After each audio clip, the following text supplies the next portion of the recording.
Acompanhe tudo do mundo dos esportes a partir de agora no Arquibancada MAC.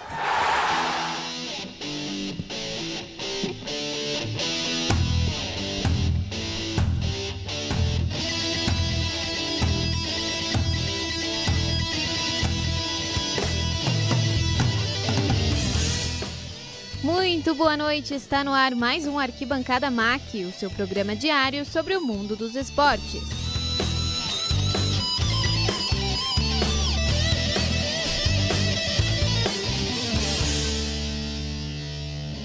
Este programa tem apoio do Núcleo de Produção e Desenvolvimento Acadêmico e do Centro de Comunicação e Letras da Universidade Presbiteriana Mackenzie.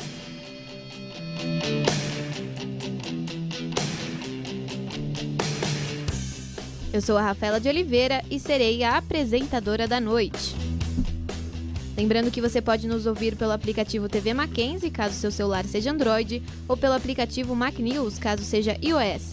É leve, rápido, basta selecionar a opção rádio e você pode nos ouvir onde estiver.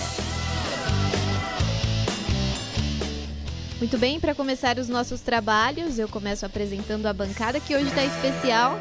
Tem convidado, mas eu vou deixar por último para fazer aquele suspense. E a gente vai falar bastante sobre Copa Libertadores, Campeonato Paulista e, é claro, Champions League. Então vamos começar. Eu começo com você, Gustavo Marques. Boa noite. Qual o seu destaque? Boa noite, Rafa. Boa noite, bancada. Boa noite, querido ouvinte. O meu destaque vai para o Palmeiras, que enfrenta o Jorge Wilstermann hoje, às 9h45, lá na Bolívia.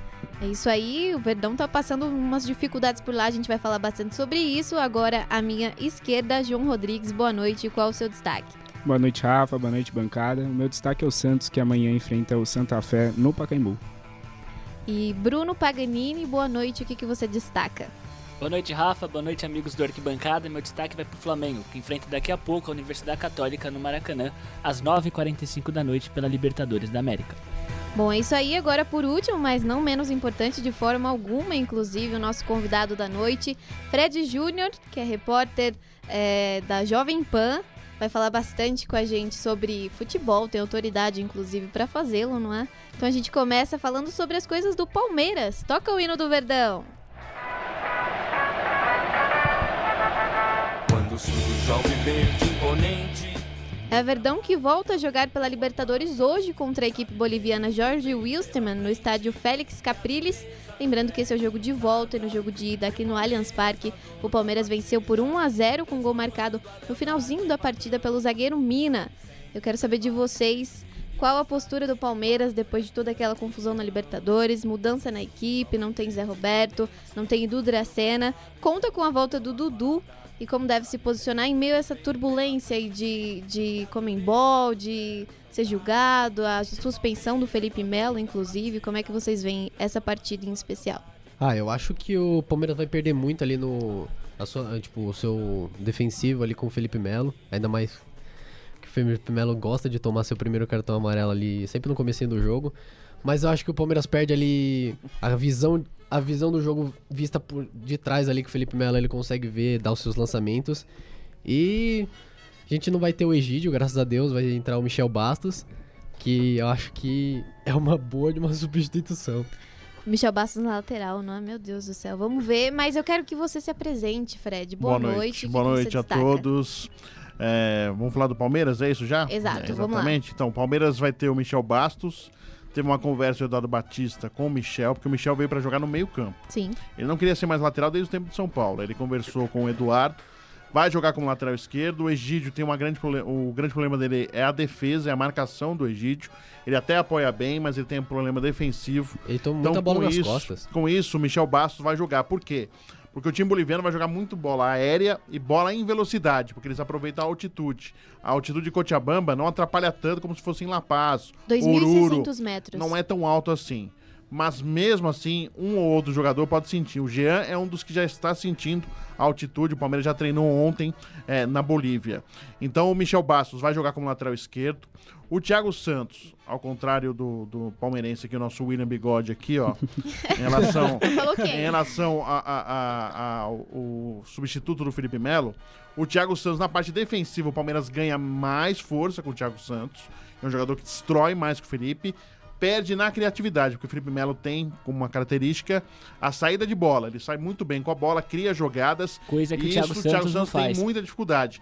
Vem melhorando, é um cara que tem aplicado. Mas eu acho que o Thiago Santos ele é melhor marcador do que o Felipe Melo. Sim, ele marca mais que o Felipe, só que quem sai melhor com a bola... Na hora de distribuir o jogo, é o próprio Felipe Melo. Então, é melhor.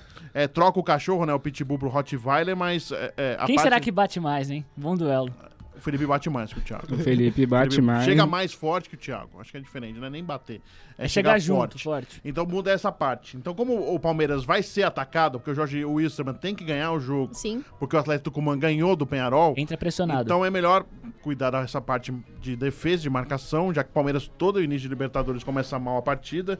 Então melhora essa parte defensiva para sair com mais qualidade. Então tem o Dudu voltando ao time, o Guerra continua, o Tietê tá de volta, ele foi reserva contra o Peñarol, vai ser titular.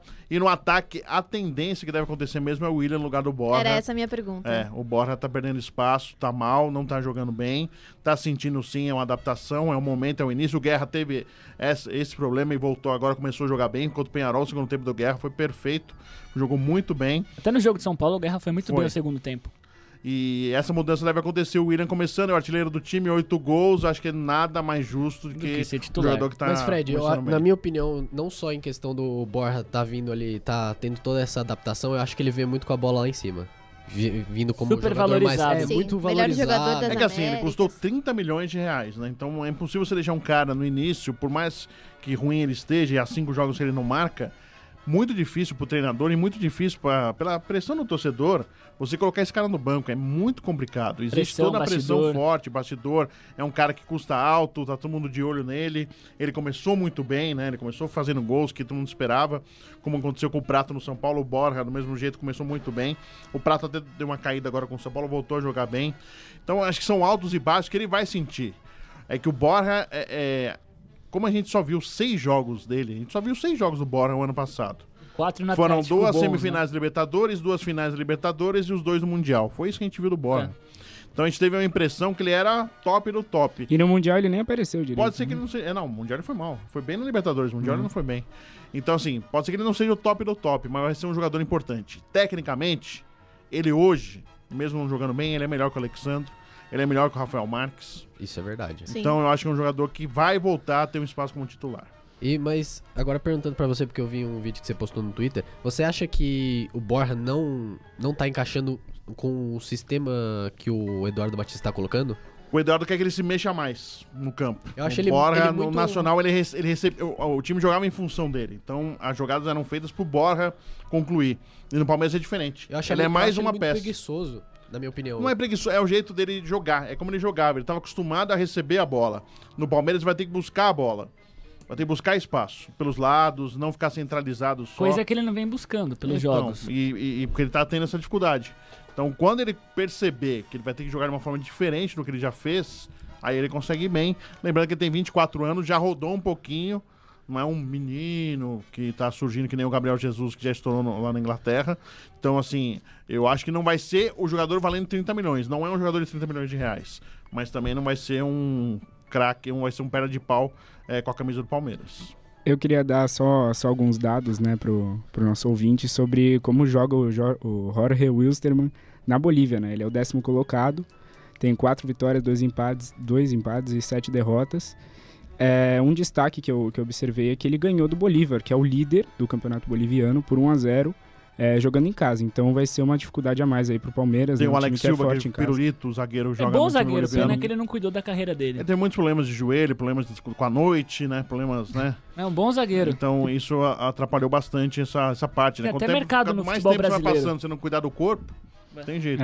Até que o Jorge Wilstermann, acho que até perdeu o Tomás lá que foi pro São Sim, Paulo. São Paulo. Ele é Perdeu, bom jogador também. acho que perdeu ali Era o camisa 10 da equipe, né? era. Então, A defesa do Palmeiras vai estar sendo o Dracena, né? Vai ser então o Mina Sim, vai e ser Vitor Vitor Hugo. Hugo. O Edu da Cena tem titular, uma pancada no joelho.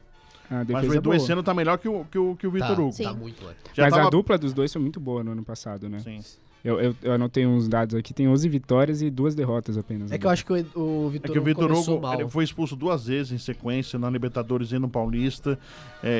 Ele tá muito afoito. Em jogos decisivos, podem observar o Vitor Hugo. Ele fica muito desesperado. E geralmente ele é tranquilão, ele é afobado. Ele no passado ele jogava tranquilão. E ele é importante. Uma pessoa, na bola parada, ele é uma arma fortíssima pro Palmeiras. Não só o Mina, mas ele. Eram duas tanto que armas. o Dracena não fez nenhum gol ainda. Ainda não. Tá chegando perto, tá quase passando passa na trave, passa perto do gol, mas ainda não fez, ainda não. Fred, você cobriu o Palmeiras, é isso? Eu cubro o Palmeiras na Jovem Pan desde 2002. Quando eu entrei, o Palmeiras caiu pra Série B. Eu entrei em agosto de 2002. Aí tava o Livre Cup, fazendo a campanha no Brasileiro. O Brasileiro só tinha 19 rodadas. Aí o Palmeiras tropeçou com o Flamengo no Parque Antártica, aí depois não conseguiu mais reagir e caiu pra Série B. Foi a primeira queda do Palmeiras em 2002. Bom, e com esse tempo todo eu acredito que você já tenha coberto vários jogos do Palmeiras na altitude. Hoje é uma altitude um pouco menos, como a gente falou, referente a La Paz, por exemplo. São 2 metros e... 2.000 metros e 600, exatamente, obrigada. E os jogadores reclamaram de boca seca. Isso mexe, a respiração altera, a boca seca. O curso da bola mesmo, que prejudicaria. A bola fica mais rápido. E o gramado parece que tá quicando muito a bola. E o gramado O gramado é ruim. O estádio não é muito legal, não. Até uma curiosidade, meu pai é boliviano. Meu pai nasceu em Cochabamba. Então, se meu pai veio pro Brasil, aí veio adolescente pra cá, ele já veio torcer. E quando ele chegou na década de 60, o Santos era um grande time, meu pai começou a torcer pro Santos. Mas senão meu pai torceria pro Jorge Wilstermann, tem uma curiosidade. Ele nasceu em Cochabamba. Mas nessa questão da altitude, de quanto isso prejudica realmente um jogador, eu queria uma opinião sua como jornalista. Realmente isso acontece, atrapalha demais? Atrapalha. Pra gente que precisa trabalhar pra falar, atrapalha. Falta o ar, é difícil. Tem dor de cabeça, tem gente que sangra o nariz. Depende muito de cada pessoa. Fica seca. Seca hoje demais. teve o caso do André Hernan, do Sport TV. Ele foi entrar ao vivo, ele não conseguiu. Ele não parava de tossir e tiveram que chamar ele depois. Ao vivo uma beleza. Ao vivo acontece cada tragédia que é normal. Não, só queria uma pergunta pra vocês. Você acha que o Alexandre pode ir pro Bahia? Você acha que é um reforço pro Palmeiras? O Curitiba entrou na parada. Curitiba e Bahia estão de olho no Alexandre. Há pouco o Botafogo também estava de olho, mas acabou, parece que desistindo. Eu não teria renovado o contrato com o Alexandre. Eu também não. Não sei se foi um agradecimento pelos serviços prestados em 2016, que já não foi um grande serviço. Que já entrou no lugar do Mina, inclusive, esses dias. Mina não, perdão, Borja. Do Borja. Não, ele sempre substitui, ele é o único atacante. E não muda nada, ele entra e não muda nada o time. É que eu acho que o Alexandre... É que é muito difícil pra quem entra, às vezes, mudar jogo. Assim, é muito difícil. E ainda mais o Alexandre precisa de ritmo de jogo. Ele não tá fora de menino, peso já faz tempo. Eu acho que ele não entra no sistema de jogo do Palmeiras. Não teria renovado com ele. Eu acho que tem algumas coisas que você tem que deixar. Você não pode morrer abraçado com algumas coisas. Foi como o Corinthians foi campeão do mundo em 2012. E aí o Tite forçou para que todo mundo renovasse praticamente o contrato. O Corinthians não foi o mesmo. Então, às vezes, tem coisa que você tem que... Olha, valeu, muito obrigado pela chance. Valeu, você ajudou a gente. E um grande abraço. Eu não teria renovado com o Alexandre. Não é que nem o Cruzeiro, né? Que foi bicampeão, foi bicampeão lá. E mesmo assim, com mudanças no time, né? É necessário pra você ser campeão, você precisa de mudanças. Bom, então é isso aí. Essas foram as informações sobre o Palmeiras. Agora é hora de falarmos sobre o Santos. Toca o hino do Peixe. Agora quem dá bola é o Santos. Santos, que também tem compromisso pela Copa Libertadores, entra em campo amanhã contra o Independiente Santa Fé, no Pacaembu. No jogo de ida na Colômbia, as equipes não saíram do 0-0.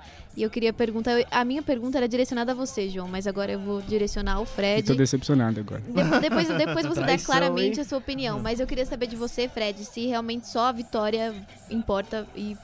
Como é um adversário direto, é importante o Santos conseguir uma boa vitória diante do Independiente Santa Fé, porque aí praticamente garante o Santos na próxima fase, na fase de mata-mata. Então, é um resultado importantíssimo. Você segura o time colombiano na pontuação e já soma e aumenta a diferença. E assim, praticamente classificaram, faltando aí 2 rodadas pro término da fase de classificação. E tem mais um jogo em casa, né? Sim, então, mas é fundamental esse jogo, porque é um confronto direto, porque é o time que tá em segundo. Então, é importante o Santos vencer. De um ponto. É importante o Santos vencer o Independiente Santa Fé. Tinha chance de vencer na Colômbia, o Santos teve algumas oportunidades no segundo tempo. Que joguinho feio, né? Foi muito feio, mas fraco, no segundo tempo pelo menos melhorou e teve chance na segunda etapa fazer, não conseguiu. Mas eu acho que com o Pacaembu, com um bom número de torcedores, mais de 20 mil ingressos vendidos, eu acho que o Santos vai conseguir vencer, por mais que teve esse problema do Rafael Longini e seus pais, infelizmente, essa tragédia, triste, né? Esse acidente na estrada, né? O falecimento dos pais do Rafael. eu acho que o Santos vai conseguir vencer o Independente de Santa Fé. Não será fácil, porque o Santos não tá jogando bem esse ano, não. Sim, tá complicado. A gente vem debatendo sobre isso a todo o programa, basicamente. Qual a sua opinião, João? A lateral vai ter o Matheus Ribeiro, né? Sim, o Zeca novamente. Não joga. Lateral esquerda. Lateral esquerda, exatamente. E eu acho que o Santos, esse é o jogo realmente para vencer com isso, mostrar pro torcedor que o que passou lá em relação ao Paulistão. Seria o jogo para estrear em 2017? Para estrear, começar a temporada aí bem, vamos dizer assim, né? E eu acho que o time é bom, assim, como eu sempre falo, o meio-campo é bem manjado, né? Thiago Maia, Renato, Lucas Lima, nunca tem uma variação tática nesse sentido. E o Santos ainda não vai querer buscar reforços, e nesse jogo vai ter que mostrar que tem força no Pacaembu também, vai ter apoio da torcida. No jogo contra a Ponte Preta que eu estive presente, eu vi que empurraram até o fim, né? Foi um gostinho amargo ali no final, mas todo mundo foi para cima, foi mais de 35 mil presentes ali, então eu acho que o Santos consegue também a vitória. É uma boa o Santos jogar no Pacaembu? Em relação à presença de torcedor, pelo jeito não é sim, porque na Vila, por mais que os jogadores gostem de jogar na Vila, deu 6 mil torcedores outro dia no jogo do Santos, né? Então, assim, tá muito baixo a Copa do Brasil. O que é contraditório, né? Porque a gente acredita que a maioria dos torcedores esteja concentrada na Baixada Santista. Eu acho que a maior parte está em São Paulo do que em relação ao Santos. O público que frequenta, né? Os estádios. E assim, o Santos, eu acho que vai ter uma boa média, vai ter uns 30 mil, acho que nessa quinta. Vai mostrar de novo que é uma boa alternativa. O Santos vai jogar mais vezes em São Paulo agora. Não só a Libertadores, mas brasileiro. E é bom pra bilheteria também. É bom pra bilheteria, e é pra bom ganhar grana. Pro Pacaembu, né? Que tava sendo até Tá ocioso, tá sem jogo. Sim. E o Santos tem essa média agora, porque na Vila perdeu nos clássicos e perdeu toda aquela invencibilidade. Agora tem uma invencibilidade para jogar positivamente no Pacaembu. Não perde a 19 jogos. Mesmo sendo eliminado da Ponte Preta, mas ganhou o jogo de 1-0. E o Santos tem a melhor defesa da Libertadores. Até então sofreu apenas um gol. Mas o que o técnico Dorival Júnior tem apostado nos treinamentos, ele cobrou muito chute de longa distância e também é ensaiado jogadas de bola aérea por conta do gol do Matheus Ribeiro. Do Copete? Não, foi o primeiro. Bruno Henrique. Do Bruno Henrique foi de fora da área. Contra o Paysandu, exatamente. E daí ele viu ali uma possibilidade de conseguir fazer gols, né? Porque como o Santos joga muito pelas laterais, Sim. a partir do momento que congestiona ali, o Santos não tem como chegar na área do adversário. Então, chutando de fora, ou dar um rebote pro Ricardo tentar concluir, ou quem sabe um gol como o Bruno Henrique fez contra a equipe do Paysandu. Às vezes eu acho que o Dorival deveria fazer na escalação do Santos, às vezes recuar um pouco o Vitor Bueno. Fazer ele participar um pouco da criação e não deixar o jogo só nas laterais, sabe? Eu acho que o Santos pode jogar um pouco mais variado no meio campo mesmo. Fazer um jogo mais de tabela curta ali, até pra quebrar a marcação. O Lucas Lima não tá aquele jogador lá que ele tava em 2016. Ele também caiu, né? Mas o time inteiro do Santos caiu de produção. Mas é aquela coisa, o jogador se destaca numa temporada, na seguinte ele vai estar mais marcado, o zagueiro vai sabe como são as jogadas. Teve problema de contusões, né? O Renato teve contusão, tá voltando à melhor forma. O Ricardo, que já não é menino, tá voltando à melhor forma. Teve cachumba, teve problema de lesão, então... Com o tempo vai ajeitando. Né? E o Lucas vem crescendo. Contra o Paysandu já foi um jogador importante, buscou a jogada, tentou girar o jogo do Santos, movimentar. E da parte do Vitor Ferraz que você comentou, até o Dorival tem feito isso em relação aos laterais. Quando o da esquerda sobe, o da direita vai pelo meio. Uhum. É uma chance de aproximar e ter mais um jogador próximo.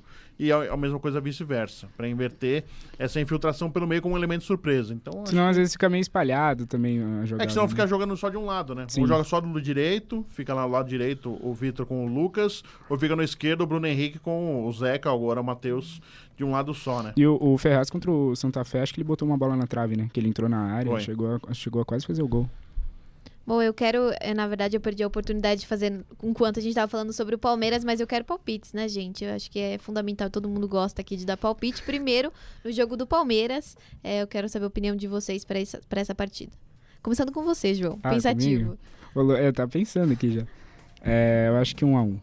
1-1? 1-1. Gustavo, que já classifica o Palmeiras, né? Tranquilíssimo. Acho que 1-0 pro Palmeiras. Olha o reflitão do Gustavo. 1-0? O Palmeiras. Ok. Bruno? 1-1. E você, Fred? Por empate também, acho que 1-1 é um bom placar. Palmeiras já classifica o Palmeiras para as oitavas com esse 1-1. Ainda não o primeiro colocado, mas aí vai para jogar contra o Atlético Tucumã com grande chance de, com empate, ser o primeiro do grupo, que é importante para a fase de mata-mata. E sem tapa na cara de uruguaio, né? Sem dessa vez, não vai ter. Eu fico com 1-1 também e em seguida eu quero saber sobre o Santos. o placar para a partida de amanhã. Começando com você, João. De novo, louco. Então, vamos ver se vocês estão confiantes realmente na vitória do Santos. Eu acho que 2-0 pro Santos. 2-0? 2-0. Gustavo? Não, e eu que no jogo do Corinthians e Ponte, eu dei 3-0 pra Ponte, o Corinthians fez 3-0. Não, então inverte aí. Eu só inverti, então eu dou 1-0 pro Santos também. 1-0? Tudo... Fred? 2-1 pro Santos. Bruno? 2-0 Santos. 2-0, acredito num 2-0 também. Essas foram as informações sobre o Santos. Agora a gente vai falar sobre as coisas do Corinthians. Toca o hino do Timão.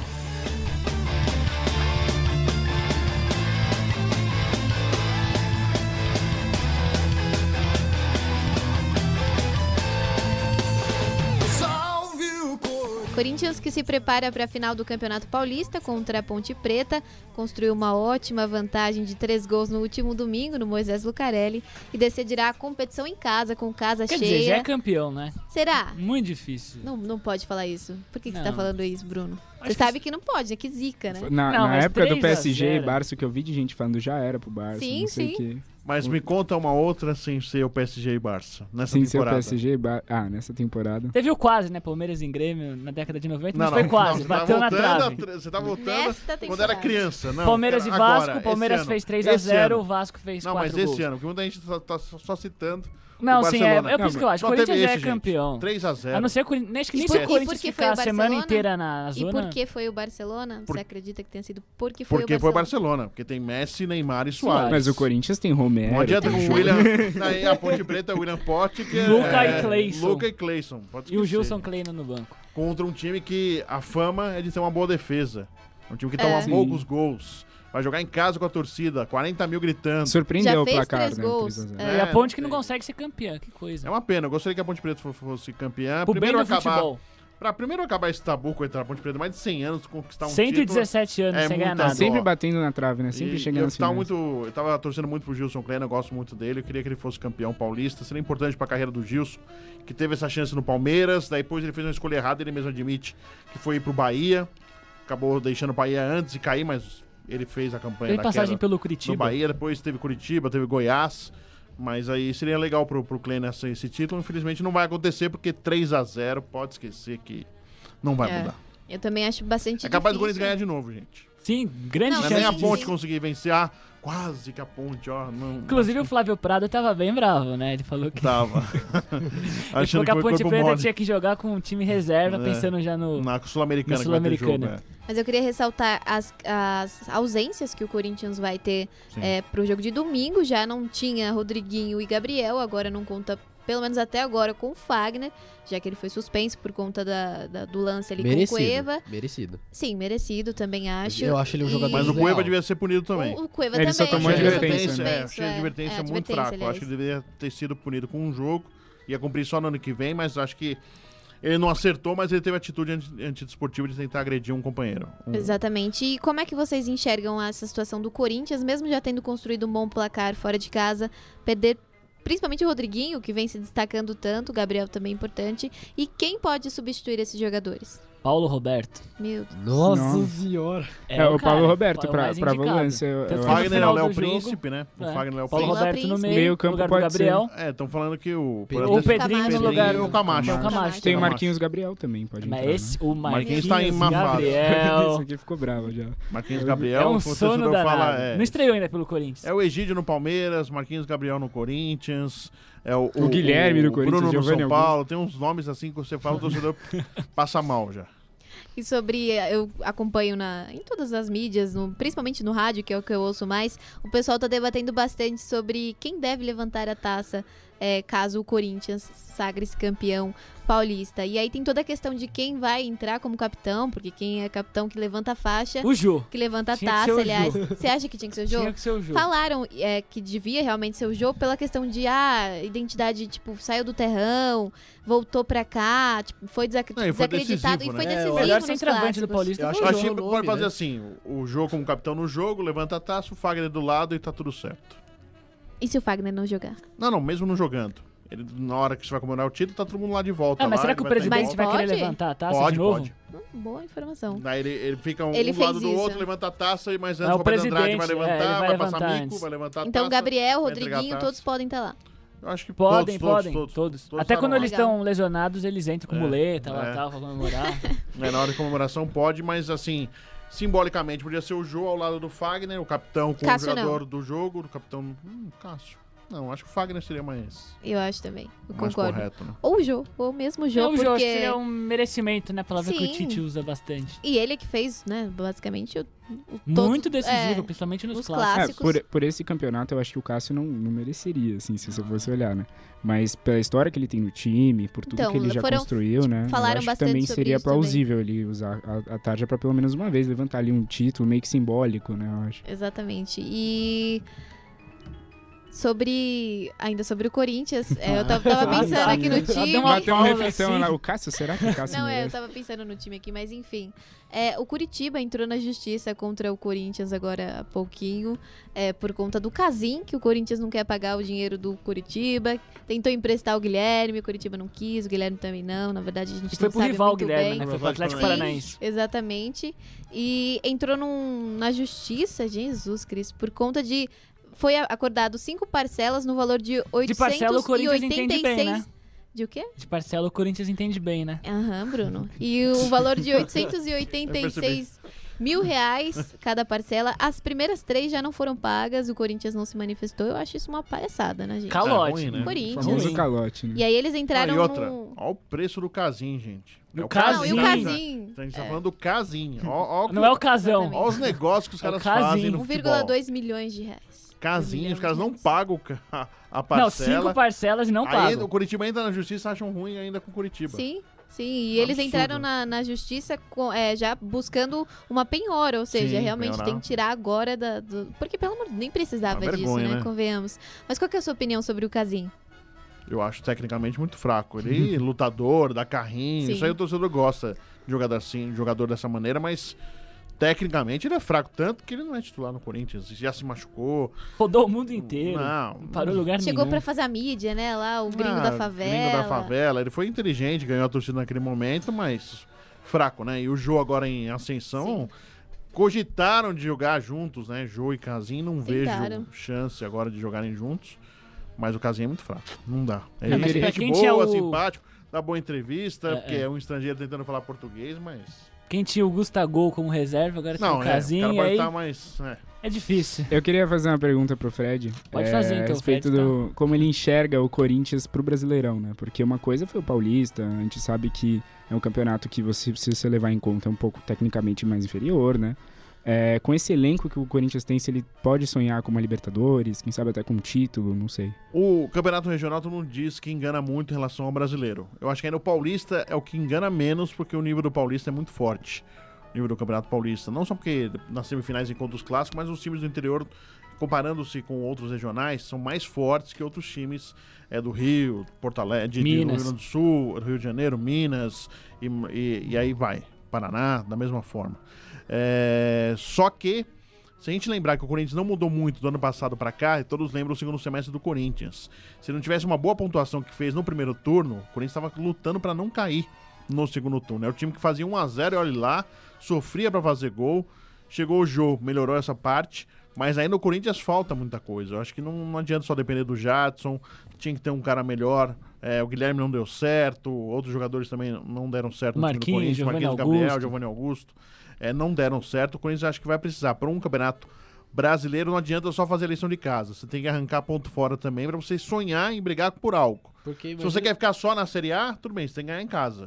Porque imagina se machucar alguém, não tem que substituir. Eu acho que tem que, E o Jadson tem tem que 36 reforçar. anos. Eu acho que precisa né? reforçar o time Como para caso... conseguir fazer um campeonato sonhando com Decente, Libertadores. né? Agora, Que se você brigue quer por ficar, algo. a gente quer ficar na Série A porque a gente não tem grana, o Corinthians não tem realmente para contratar, tá com dificuldade financeira, tudo bem. Se conseguir fazer os pontos na arena, que sempre o Corinthians é forte, Aquele Mas 1x0 tira um- maroto. que todo mundo tira sarro que o Corinthians tropeça em casa, mas o Corinthians é muito forte jogando na arena do Corinthians e os números estão aí para comprovar os seus jogos, mas é aquele 1-0 sofrido e olha lá e só assim não consegue algo mais do que uma posição intermediária, uma Copa Sul-Americana e olha lá. O empatite, né, em 2013.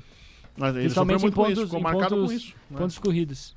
Sobre essa questão de elenco, um exemplo assim perfeito, tudo bem que já é o último jogo, o Corinthians já tem um bom resultado, mas a lateral direita, por exemplo, que quem vai entrar é o Léo Príncipe, que Que não é nenhuma realeza, né? sim, que não é nenhuma realeza Boa mesmo. tirada, hein?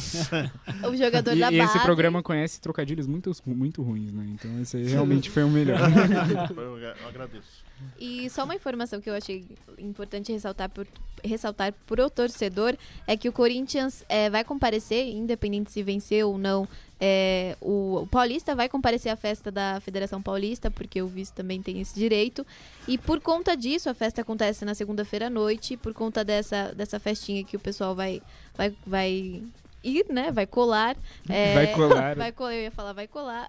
Eles remarcaram a viagem, eles iriam na segunda-feira mesmo para o Chile para enfrentar a Universidade do Chile, perdão, e eles vão na terça-feira de manhã para o Chile, né? De ressaca. Será que vai? Mas já tem que jogar na quarta. A festa da federação Temos não dá uma pro cara. autoridade aqui. Não dá. A gente já cobri várias vezes essa festa. Aliás, a gente fica mais do lado de fora do que lá de dentro da festa. É ridículo, né? Que beleza. Só quem transmite os jogos, com toda razão, tem o direito, mas poderiam tratar um pouquinho melhor o restante da imprensa, eles não fazem isso. Mas assim, é suave, assim, não vai até altas horas. Não é nenhum descontrole. Começa muito cedo, 8 da noite, já tá Mas vão até as premiando, mulheres, vai normalmente. com a família, não tem nada. Ambiente Quando mais tem a familiar. banda ao vivo, às vezes tem uma banda sempre ao final, ou uma banda mais conhecida, toca no final da festa. A maioria já não está lá dos jogadores, estão os convidados, mas os jogadores, a maioria... Eles Galo gostam de ir da nessa vida. festa, será? Ou vão porque... Tem um momento de estar com a família, com o grupo, uns E ser gostam, premiado, outros não. né? Depende muito do jogador. Tem gente que gosta, tem jogador que não gosta, mas é obrigado aí porque todos estão indo, né? Sim, tem essa questão também. Então Bom, não vai dar problema. Eu acho que não vai interferir no jogo. Pode interferir porque se conquistou um campeonato, sentir um pouquinho isso aí, mas não é a festa que vai ser o grande culpado. O jogo de ida foi 2-0? Sim, 2-0. Boa vantagem. 2-0. Bom, finalizados os assuntos sobre o Timão, agora é hora de falarmos sobre o São Paulo. Toca o hino do Tricolor.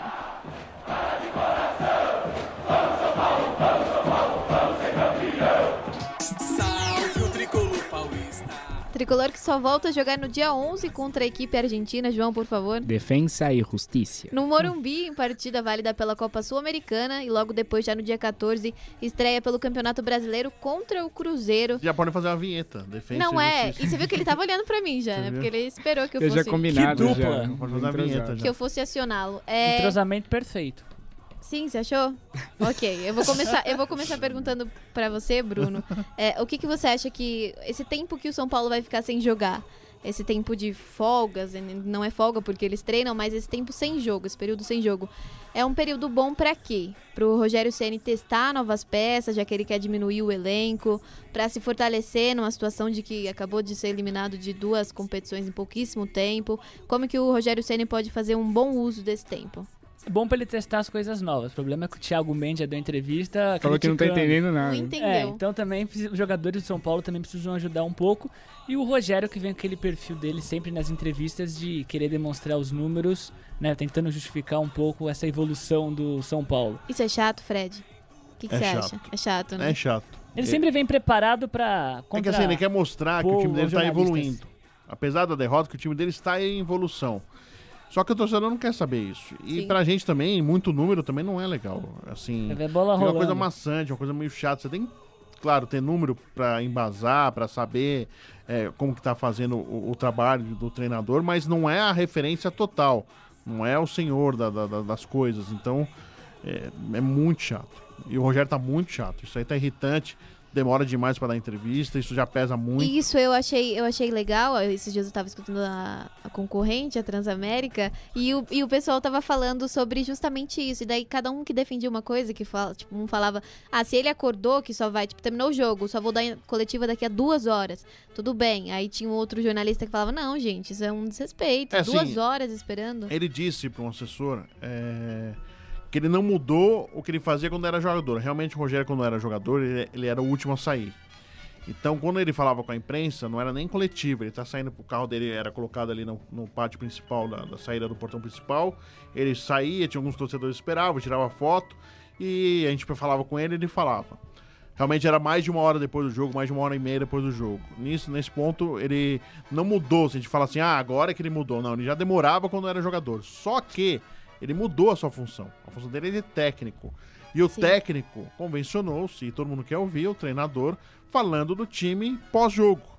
Então eu acho que ele deveria ter um respeito maior com os profissionais que estão lá trabalhando, não tem ninguém lá passeando.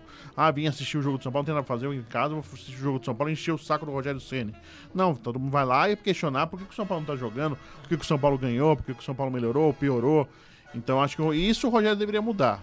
Estão tentando fazer com que ele mude, que é muito chato, porque tem vários programas ao vivo, não é só rádio, televisão também necessita disso e fica uma coisa amassante, entendeu? Fica uma coisa, todo mundo enrolando pra esperar o Rogério e até chato, né? Então acho que ninguém deve ter privilégio, então acho que o Rogério também não tem que ter nenhum privilégio, a gente tem que ficar esperando ele.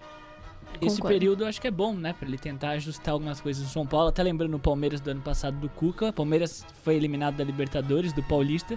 E teve um tempo pro Cuca conhecer melhor o elenco, tanto que o time foi campeão brasileiro. Claro que tinha boas peças também. Porque o Gareca teve esse tempo e o Palmeiras quase caiu. Na época da Copa do Mundo. Então, também, é que vai muito do profissional e do material que ele tem. Que o Gareca chegou no meio de temporada. Ele devia ter iniciado uma temporada, era diferente.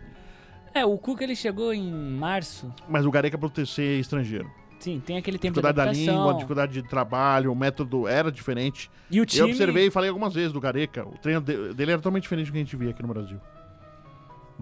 Mas é um técnico excelente. Ele tá fazendo um bom trabalho na seleção peruana, tanto que estão querendo contratá-lo aí pra outras seleções. Tá em alta o Gareca. É só que não encaixou no Palmeiras. Material humano era muito fraco. O jeito também. dele jogar, ele queria jogar ofensivo. O time do Palmeiras era ruim. Quando jogou contra o Internacional lá, ele colocou um time totalmente pra frente, quase que tomou uma goleada no Pacaembu. Ele falou que ia jogar assim. Quando ele falou isso, o Maurício Gagliotti estava no vestiário. Ele arregalou os olhos assim, foi aí que ele caiu. Quando ele disse que o Palmeiras é um time de tradição, tem que jogar pra frente. Não, o Palmeiras estava uma tragédia, estava fraco, tinha que jogar pra trás mesmo, tinha que marcar, tinha que não perder primeiro pra depois pensar alguma coisa. Não, ele queria jogar o time pra frente. Isso mostrava um desconhecimento dele do futebol brasileiro. Ele não conhecia os adversários. A grande dificuldade do Gareca é que ele não conhecia os elencos adversários. Não conhecia o futebol brasileiro. Realmente o pessoal tem pouco acesso ao futebol do Brasil, mesmo o cara trabalhando na Argentina. E todo mundo acha que o futebol do Brasil é o visado, né? Que todo mundo tá vendo. Ele desconhecia muitos jogadores, muitos elencos. Tanto que eram os auxiliares, os brasileiros que tentavam ajudá-lo. Ele tinha essa dificuldade. Eu queria só falar, esse tempo que o São Paulo vai ter é bom até pra recuperar os jogadores, né? Tem o Bufarini e o Araruna já voltaram com treino com bola. Eu queria Cueva saber... que não voltou bem também, não foi? Sim, também tem um tempo aí pra se adaptar. Se vocês acham que o Wesley tem que ser mantido na lateral direita, porque a lateral do São Paulo é Manda embora. Manda embora. É um negócio que... Não, o Wesley pelo menos como lateral direito, quem descobriu ele como lateral direito foi o Antônio Lopes, do Atlético Paranaense. Ele estava emprestado do Santos pro Atlético e colocou ele como lateral direito. Ele foi bem no Atlético, voltou pro Santos como lateral e depois foi pro meio com o Dorival naquele Santos que tinha o Ganso, Neymar, Robinho. Na lateral ele tem ido bem. Não tá decepcionando, não compromete, né? É que o Wesley tá ficando cada vez mais marcado. Ficou marcado pelo torcedor palmeirense, que é um jogador sem sangue, sem raça, sem vontade. E nos jogos do São Paulo também, o torcedor já tá com essa impressão do Wesley. Mas ele é melhor que o Bruno. Não, isso é verdade. Ele é melhor que o Bruno. Mesmo às vezes, ou entre aspas, sem vontade, que todo mundo E o acha que Bufarini? ele não tem. Exato, eu ia perguntar. Ele é melhor que o Bruno. O Bufarini também tá As muito mal. As opções pra lateral direito de São Paulo são terríveis. Só o técnico, o Balsa, que vê o Bufarini com qualidade pra convocar pra seleção argentina ainda. Meu Deus. Por isso que ele caiu, né? É bem difícil, né? E, assim, é claro, a gente não vai saber, ou vai, de repente, se a gente juntar aqui os pensamentos, cada um falar um. São 34 atletas hoje no elenco do São Paulo. Que você lembre, assim, que você saiba e tudo mais, que veja atuando ou não, quem você acha que de repente poderia sair, porque é um plano do Rogério Ceni realmente enxugar o elenco. Ele quer trabalhar com 28 mais os Sim. goleiros, né? Tem que enxugar muita gente ali. O Chaves. O Chaves é o primeiro, O Chaves, né? mas Esse é o pro Chaves contrato, né? e tem o outro rapaz também que vai pro Atalanta, que eu esqueci o nome dele agora. O do meio campo, Ai, não é gente, como que é o nome dele? é o do Me meio fugiu campo. aqui É o volante, vai jogar na Itália. Nossa, eu tô... Ele vai jogar no Atalanta. Ele fez contrato, já assinou Neri, não contrato, é, não é? João Schmidt? Não, David, né? Eu acho que é o João Schmidt. É o João Schmidt. Acho que é o João Schmidt que tem contrato em junho agora, já vai o João Schmidt vai embora. pra Itália, e daí já são menos 2, assim. E aí, mas a gente De tem 34 cai pra 32. Vão voltar Ainda faltam 4. 4. Né? Eu vou puxar aqui É o time muita do... gente. O Bruno pra pode gente sair, o Bruno ser negociado. Acho que tem. O São Paulo tem que tentar, já que não tem grana também, outro time reclama que não tem dinheiro. Trocas? Trocas. Sim. É moeda de troca. Tentar ver alguns Dá uns jogadores com quadros moeda pra de um troca. bom. Vai fazer que nem o Palmeiras foi trocar. Fez ao contrário, né? Mandou o Barcos e recebeu do Grêmio 4 Ainda caras. ficou devendo um ainda. Esse Grêmio. do devendo, essa é a grande. Não existisse aí. O quinto homem nunca existiu. Tem contrato nunca existiu. Ó, furo agora, hein, O pessoal bomba. sempre Olha achou só. que tinha um quinto Nunca jogador, existiu. nunca teve. Não? Nunca Marcelo teve. Moreno. Nunca teve. Marcelo Moreno era a parte, não tinha nada a ver com essa história aí. Era verdade que o Paulo Nobre ele acabou cedendo, digamos, o Barcos, porque ele tava com medo do Barcos entrar. Barcos ele podia entrar na justiça. que Então o tinha Palmeiras não tinha pago uma grana pra LDU. Ou seja, o Palmeiras Aliás, podia perder ele o de Palmeiras graça. perdeu na justiça pra LDU, teve que pagar agora já com a gestão, Barcos já fora do país, já teve que pagar uma grana pra LDU. Mas o Barcos, a conversa era muito difícil. O Barcos, com o empresário dele, tinha uma dificuldade muito grande. Qualquer coisa ele queria grana. Tudo ele queria grana. Fazia um gol a mais, grana. Queria um aumento, queria não sei o quê. Tanto que o Palmeiras falhou, quando ele foi contratado, ele não tinha assinado o contrato ainda, ele já estava treinando lá na academia de futebol. E ele apareceu com o agasalho do Palmeiras, treinando. Aí chamaram ele para assinar o contrato. E já saiu um monte de foto, ele já correndo com a camisa do Palmeiras. Ele pediu $50 mil a mais para assinar. O que o Palmeiras fez? Teve que dar. Que malandro, Porque hein? seria uma vergonha o cara ter treinado no campo correndo e ele não tivesse acertado. Aí ele foi lá e... Mas já se Mais queima, 50 né? mil. Já dá uma queimada. Mas ele sempre foi assim. Tanto que uma história que vocês vão lembrar, uma coletiva que ele disse que um jornalista estava mentindo, né, em relação a um jogo que ele deixou o ônibus e não quis concentrar. Isso é verdade. Quem deu a notícia fui eu. Ele não quis mesmo. Ele saiu do ônibus, não foi concentrar Ainda mais no quando jogo. o Palmeiras tava caindo pra Série B, ficou aquele negócio de visibilidade. Entendeu? Ele com o Felipão, ele pisou, não, ele foi embora, não quis jogar. Ele pulou fora, né? Aí ele falou que é mentira, não sei o que, mas ele não. Ele foi. Na coletiva não tava, eu tava de folga quando vez que ele deu a coletiva. Não, eu teria falado na cara dele. Ele não foi, porque ele queria grana, queria aumento, queria ganhar mais. E aí o Palmeiras falou que não ia dar.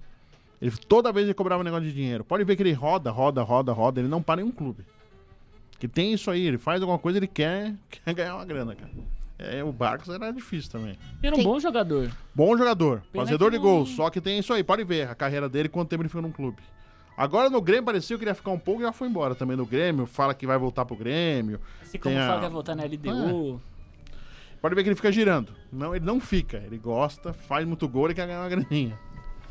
É a malandragem, né? Dentro e fora de campo, essas foram as principais informações sobre os times paulistas. A gente vai tomar uma água e volta daqui a pouco. Você está ouvindo a Rádio Web Mackenzie, uma emissora da Universidade Presbiteriana Mackenzie em caráter experimental. Acesse o portal da Universidade Presbiteriana Mackenzie, www.mackenzie.com.br. Rádio Mackenzie.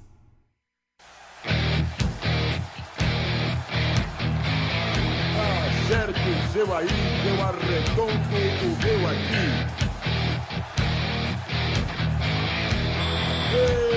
Está valente! Muito bem, voltamos para o segundo tempo aqui do nosso programa. Agora a gente vai falar sobre futebol internacional e também vai bater um papo mais aprofundado com o nosso convidado de hoje, o Fred Júnior. Mas a gente vai começar falando sobre a Champions, sobre o jogo de ontem e também o jogo de hoje.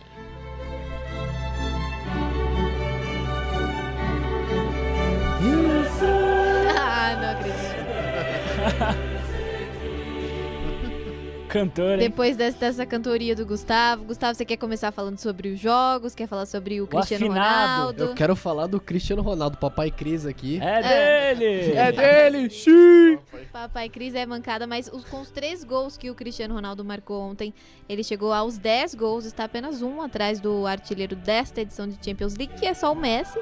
Então tá bem acirrado essa questão e decisivo novamente, hat-trick. E aí, João, Eu o que você achou anotei do jogo? uns recordes que ele bateu. Esse é o homem Alguns. dados do programa, hein? Ele, não é um recorde isso, né? Mas ele chegou a 400 gols pelo Real Madrid. É polêmica essa questão. Falam que é o gol 399, que teria um gol em 2013, se não me engano. Um gol que foi anotado do Pepe, não do CR7, que ele desviou de cabeça. Pro Real Mas, é enfim, 400. É. O Real comemorou como 400. Comemorou como 400. Ele mesmo falou, né, na entrevista. E ele bateu o recorde do Di Stefano como o maior artilheiro de semifinal da história de uma edição de Champions League. De uma edição não, da Champions League. E além disso, ele faz 21 gols no derby, vira o artilheiro máximo, né, do derby de Madrid. E tem mais gols que o Atlético de Madrid na Champions League. Sim. Né? Ele tem 103 gols. Então ele é maior que o Atlético de Madrid. Os números dizem que sim, né? Eu ouvi por aí uma conversinha de que o Atlético de Madrid sempre pipoca pro Real Madrid. É verdade? O João, o que você acha, João? Tinha uma época que era o contrário, que o Atlético de Madrid que ganhava do Real Madrid sempre. Pedra no sapato do Real. Era pedra no sapato. Eu, inclusive, acompanhava os jogos e era incrível como sempre o Real Madrid perdia para essa defesa absurda que o Simeone montava. Se a gente pensar no trabalho do Simeone, o Atlético de Madrid vem chegando sempre, pelo menos às semifinais de Champions, se não uma decisão, como já aconteceu. Mas o time é mais fraco que os últimos anos. Eu acho que o time do Atlético de Madrid já foi mais forte. E acho que até por isso que o Real não teve muita dificuldade, não, fazer 3-0. E depois, quando saiu o primeiro, no primeiro tempo, quando saiu o segundo já, fez o terceiro fácil e quase chegou a fazer uma goleada. Quase chegou. Várias chances ali pela esquerda com o Asensio lá, que ele ficou cara a cara com os laterais ali. Acho muito difícil reversão. O Simeone tem esperança, mas é outro que 3-0, acho... E o Griezmann não apareceu, o Carrasco, na verdade, né? o Real Os já tá na nomes do final, time. muito difícil. Não, eu acho muito difícil. O time do Real... Pra vocês já deu Real. Real tá já. garantido. E a Juventus também, pelo que fez. Sim, Final, né? Juventus e Juventus Real Madrid. A gente Juventus... acertou, hein, João? A gente vai fazer uma aposta aqui, a gente vai apostar um acertou. litrão. A Juventus contra o Barcelona não deu certo, né, nos últimos tempos, né, quando chegou ao final. Agora contra o Real, eu acho... E tem um time muito bom, né? Eu acho mais equilibrado esse jogo. Acho que a Juventus de hoje é mais forte que a Juventus que enfrentou o Barcelona. Quando foi campeão com o Neymar. Naquela época a Juventus eliminou o Real Madrid. Foi. Na semifinal. Mas porque o Real também não foi bem naqueles jogos semifinais.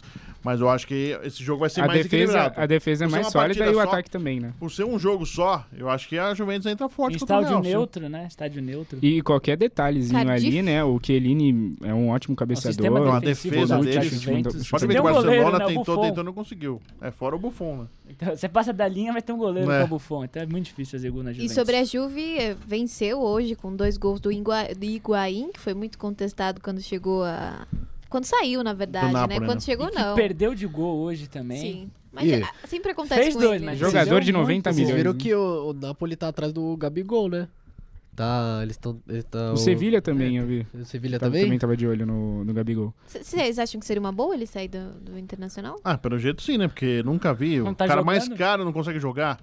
E não é que não colocam ele, né? Não coloca. Não testa. E quando ele entrou, ele fez um gol, inclusive, né? Troca o treinador, mas ele não consegue jogar. É incrível. O que será que tá acontecendo? Porque troca de técnico e ele teve culpa no início. Ele achou que ia chegar e já arrebentar. Estilo Gabriel Jesus. Ele chegou e achou que ia ser o cara e não era o cara. Na e Itália tem concorrência, é né? mais difícil ainda de jogar do que na Inglaterra, porque na Itália, taticamente, se cobra muito, né? Não é que na Inglaterra não faça isso, mas a Inglaterra mudou muito a forma de jogar.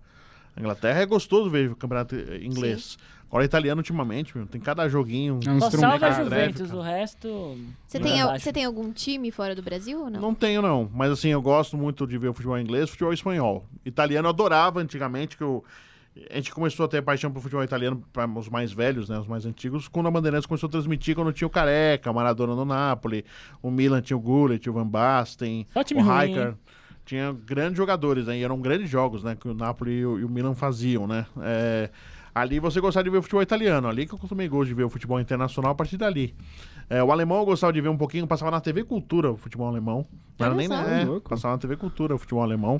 José Goyes tinha oferecido um narrador que, né, fazia os jogos da cultura. Mas, assim, o alemão eu caí um pouco, porque ficou muito centralizado o Bayern. Vira e mexe, surgia um Werder Bremen, mas... Não era uma grande mudança, mas agora o inglês dá muito gosto e o espanhol também. Falando em gosto, quando surgiu o seu gosto pelo futebol? Quando você quis, assim, trabalhar com futebol? Bom, ser repórter, eu já fui repórter da minha própria festa infantil, então acho que ser repórter, jornalista, eu já tinha desde pequeno, desde criança, eu queria ser jornalista. Isso é uma coisa, isso é verdade, eu tenho guardado, né, papo de... eu desde criança, não, é verdade pra ficar mesmo. A história bonita, eu né? fui repórter da minha própria festa infantil, meu pai filmava e eu era repórter entrevistando as pessoas.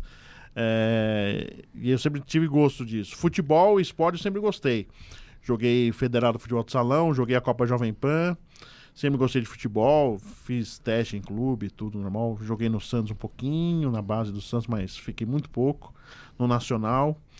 E tênis eu joguei também, federado. Meu pai jogava tênis, Legal. Então eu gostei. Então o esporte sempre teve comigo. Então a gente fala que o atleta frustrado vira jornalista esportivo, né? Então acho que foi mais ou menos eu segui um pouco a regra, todos né? Nós, né? Sim, todos eu segui um pouco a regra e fui trabalhar nessa área.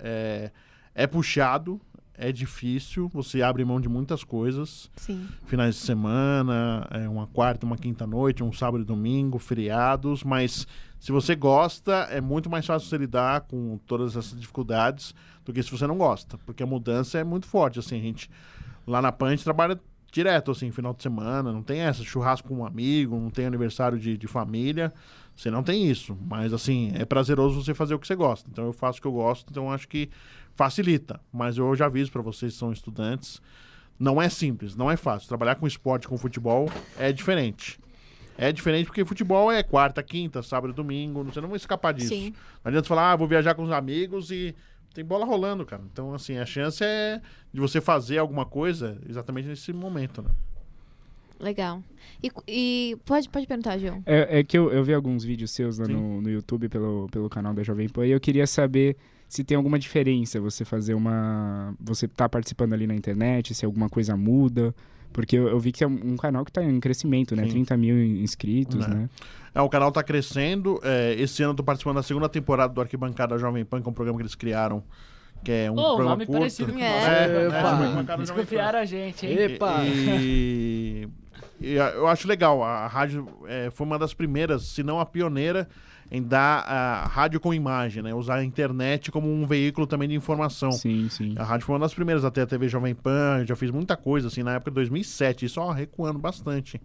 Em jogos já utilizando, fazendo matérias na rua.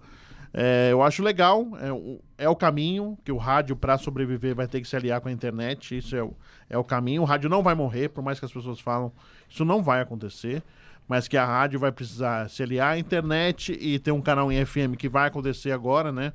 As rádios estão migrando para o FM, a Jovem Pan já tem o seu FM, mas deve migrar numa outra FM também, só programação, que é veiculado no AM 620. Então, acho que é a saída. Então, a internet ajuda bastante. É uma questão de adaptação. É adaptação. E no vídeo não muda muita coisa, assim. Você tem que... Você aprende um pouco na faculdade, na teoria, a prática é totalmente diferente. Isso já até saliento. Eu aprendi na faculdade achando que, nossa, a prática é totalmente diferente, cara. Você tá ao vivo, você saber, você tá ouvindo um delay, um retorno atrasado aqui, falar ao mesmo tempo, acontecer as coisas e você tá falando, retratando, é totalmente diferente de qualquer aula experimental, aula prática de uma faculdade. Mas isso é mais positivo diferente. ou negativo? É mais positivo você, na prática, você já descobrir que é diferente. Eu acho que é positivo nesse ponto. O negativo é que, sim, a faculdade não vai conseguir representar o que acontece no dia a dia. Não vai conseguir. Sim. Porque ninguém vai poder entrar em campo e fazer uma transmissão num estádio, uma equipe de faculdade. Isso nunca vai acontecer. Isso não é permitido. Então, essa sensação que a gente sentiu só fazendo mesmo quando eu estava em rádio, então só aconteceu quando eu entrei mesmo. É que nós fizemos, e o Everaldo Marques estudava com a gente na mesma classe, a gente tinha um programa numa rádio comunitária, que nem vocês estão fazendo agora aqui, na faculdade. A gente fazia um programa assim, cada um tinha até um torcedor da Portuguesa no grupo nosso. Olha só. Era um milagre. E a gente fazia em Osasco todo domingo. Um programa comunitário, já de girar notícias, cada um falar do seu clube, um apresentando, bem parecido assim, a gente fez, e foi nesse caminho. Aí a gente fez, eu e o Everaldo, a gente fazia jogos em São Bernardo, de rádio comunitária, Everaldo Marques. O Everaldo já narrando, que era um grande sonho. Grande Everaldo. O Everaldo sempre teve sonho de narrar, desde moleque, assim, e é legal ver que ele tá com muito sucesso, exatamente narrando. E a gente fazia jogos, é aí que a gente começa a ganhar cancha, que é totalmente diferente do que a gente aprende na faculdade. Então tá aí a dica. Vocês querem fazer mais alguma consideração? Foram muitos anos cobrindo o Palmeiras, né? Tem algum momento, assim, algum jogo que te marcou, que te lembra? Foram vários jogos, cara. Um jogo, por exemplo, em 2003, Palmeiras e Botafogo, é o último da rodada da Série B. O Palmeiras já tinha voltado à Série A e foi campeão da Série B. Naquela época subiu um 2. Subiu o Palmeiras e Botafogo. Palmeiras e Botafogo. O Levira era o técnico do Botafogo. E o Pedrinho tava se machucando muito, né? E ele voltou nesse jogo e fez um gol ainda. E a camisa dele ele deu pra mim. A camisa daquele dia, daquele jogo. Que Legal. sempre foi um cara muito bacana. A relação com o Marcos sensacional também. O Pedrinho tentou ser... Era auxiliar, né? Auxiliar do David. Né? E também tá... Juninho, ele trabalhou com... Tinha o Felipe. O Felipe também. Jogou no Vasco. Bom, então é isso aí. A gente chega a mais um final do Arquibancada. Eu quero começar me despedindo por você, Gustavo. Boa noite e até mais. Boa noite, Rafa. Boa noite, bancada. Boa noite, Fred. Muito obrigado cara. Por ter vindo. Eu quero mandar um beijo pra minha namorada, porque ela vai escutar, então eu tenho que mandar, né? Fazer uma moral. Então, boa noite aí, ouvinte. O William Bigode. Não tá devendo não, né? Pra mandar beijo não tá devendo na praça, não. Não tô devendo. Vai pegar Olha o lá avião. que eu conheço, hein? Vai pegar o avião, vai rapidinho pra Bolívia agora. William Bigode. João, boa noite. Opa, boa noite, Rafa, boa noite, bancada, Atento, boa noite, Fred. Tá prestando Boa atenção. noite, Brunão, que Boa fez noite. tudo isso ser possível aqui, né? A nossa Obrigado. produção, o Doni. Hoje eu vou economizar porque eu vou usar de portfólio isso aqui. Acho que todo mundo. Bruno, boa noite. Boa noite a todos e muito obrigado por ter aceito Valeu. o convite, Fred. Obrigado pelo Volte convite. sempre. Muito obrigado, viu? Obrigado e boa até a noite. próxima. Boa noite a todos, obrigado pela experiência, sempre legal falar de futebol, falar um pouquinho da carreira. Um grande abraço a todos, até a próxima. Bom, é isso aí, agradeço a todos, ao ouvinte, ao Fred, que se disponibilizou de vir aqui conversar com a gente. Muito obrigada mesmo, muito legal. Sempre legal a gente ter esse contato com alguém que já tá na imprensa. Eu agradeço aos meninos, agradeço ao Léo pela produção, ao Vitor, que ficou ali na coprodução, ao Doni pela sonoplastia. A gente volta amanhã.